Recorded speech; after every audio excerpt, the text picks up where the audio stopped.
Good morning. இன்றைய ஒரு நம்முடைய வேத தியானத்தில் நாம் அல்ல அவரே நம்மை உண்டாக்கினார். சங்கீதம் 103 சொல்லுது, கர்த்தரே தேவன் என்று அறியுங்கள், நாம் அல்ல அவரே நம்மை உண்டாக்கி இருக்கிறார். பாருங்க, சில நேரங்களில் நாம் கூட நேபுகாத்நேச்சார் மாதிரி பாபிலோன் தேசத்தை பார்த்து நான் இந்த வல்லமையின் பராக்கிரமத்தினால் கட்டின பாபிலோன் அல்லவா அப்படின்னு சில நேரங்களில் என்ன பண்ணுறோம், சொல்கிறோம்.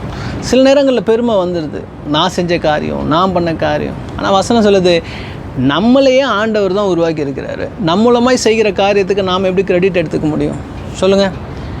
வேலை கிடச்சி நான் சம்பாதிக்கிற காசுனா உனக்கு படிப்பை கொடுத்தது ஆண்டவர், வேலையை கொடுத்தது ஆண்டவர், இப்போது சுவாசிக்கிற சுவாசத்தை கொடுத்தது ஆண்டவர்.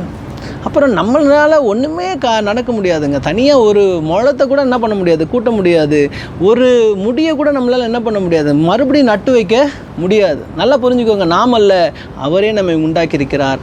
அவரின் ஆடுகளாய் நாம் என்ன பண்ணணும், இருக்கணும். நமக்குன்னு தனியாக எதுவுமே இருக்கக்கூடாதுங்க. கர்த்தர் உங்களை ஆசீர்வதிப்பாராக. ஆமென்.